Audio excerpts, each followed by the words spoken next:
What's going on, guys? It's your boy John the Liquidator coming back with another video. So it looked like the WNBA owners has leaked this full proposal. Now we just got to sit and wait to see if the players is going to sign it. Shocking information has been revealed, guys. For this one here, we got to go all the way up to New York.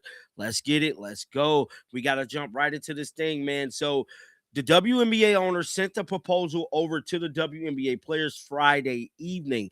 Now, I'm here to tell you, it looked like front office sports and many other people in the media got some insights actually what is being shared from that set proposal. Now, we know with the first proposal, they wanted a salary cap to be around $5 million.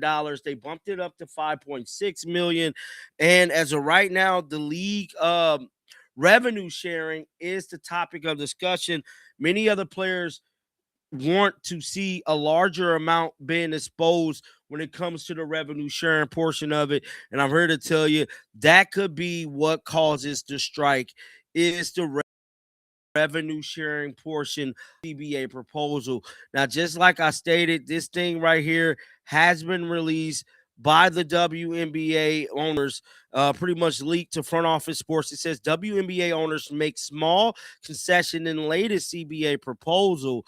It goes on to say in the latest proposal, the league made margin changes to its proposal revenue sharing percentage. Sources familiar with the negotiation told front office sports, according to these same sources, is still proposing the same revenue sharing portion of it. They have not received any increase in revenue sharing. So the WNBA proposed revenue share percentage still does not meet or exceed 15% of total league revenue. Now, I keep telling him, man, at least my point of view is that you can't share what you ain't got, man. These owners has been operating in negative for the last like 20 some years, bro. Then it goes on to say that the league's proposed salary cap increased from $5 million to $5.65 million. Additionally, the league has renegade with the union's push for team providing housing in a limited capacity. The union previously proposed 2 developmental player roster spots per team, which the league conceded to in its last proposal. These players will be eligible to play a certain number of games and will receive a check for each game they will play. In addition to stipend, they will also have access to certain benefits like housing and medical. So it looked like they gave them the housing back, bruh. So the WNBA is proposing studio apartments for these set players. Now, 1 bedroom apartments will be provided for players signed to the league proposed minimum salary and players with 0 years of service, but only the first 3 years of the proposed CBA in 2029. The 1 bedroom offering will be removed if a player is paid any amount over league proposed minimum salary that will not be eligible for a 1 bedroom apartment. Now, it looked like they are offering players 1 bedroom apartments, for their housing situation. They'll get traded, let go, so on and so forth. Now, before Friday offer, right?